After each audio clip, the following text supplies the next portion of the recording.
Good morning, afternoon, evening, whenever you're watching this. I'm Christopher Daniels, and my project is on the Battle of the Alamo, the Texas Revolution, the fight for independence, and basically, more specifically, the racial bias that kind of developed and fueled this, fire, which I'll kind of touch on in my research question. So for some background, the first Battle of the Revolution was the Battle of Gonzales, and in that battle, Mexico came in trying to get a cannon back that they had to Texas.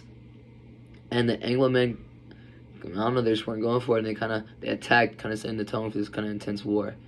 And as the battle progressed for independence, tensions began to rise, which kind of led to the siege of Bexar. And during this fight, the Tejanos joined the Anglo side because of economic reasons and whatnot, and they fight against Mexico.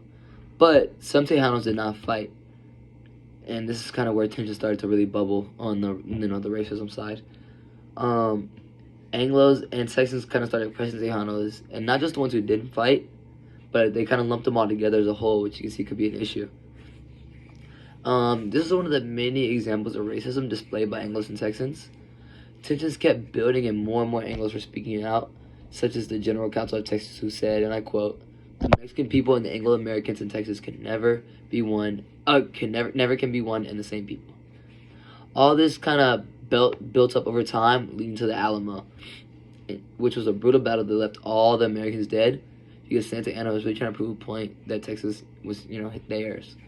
And after the Battle of Alamo and throughout history, almost all historians have presented Texas as the heroes of the time, while painting Mexico, as well as Indians, which really is important, as villains, which simply really isn't fair.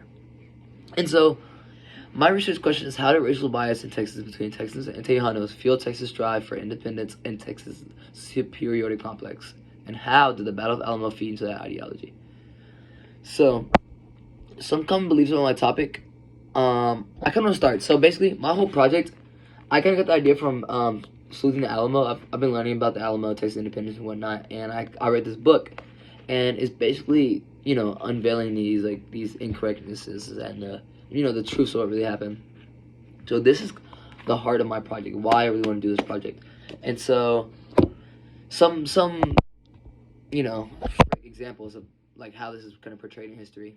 So we have the Alamo, which was an epic 274-page poem that was published this is like the Alamo anniversary date.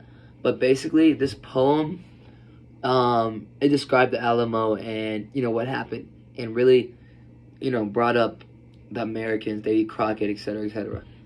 And Davy Crockett is used a lot as an icon and a figure in all this. And he has some controversy surrounding his name about, did he really go down fighting, etc., etc., which, that's also kind of a side tidbit.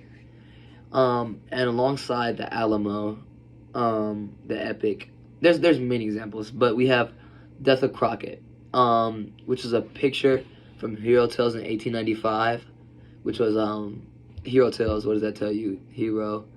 This is a little bit of an older whatchamacallit, so it's very intense on the heroism of Crockett and the Texas and the Alamo, but nonetheless, throughout the early 1900s, mid 1900s, late 1900s, it's still presented as them being the heroes and whatnot.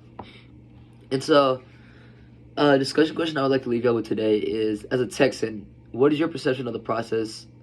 What is your perception on the process of Texas independence, as well as the Battle of Alamo? Because I know, growing up Texans, for most of us, we all have, a set and concrete kind of idea what happened. Like, Davy Crockett went down. We just fought, and we were never in the wrong and whatnot. But I challenge y'all to kind of, change that approach and look into it.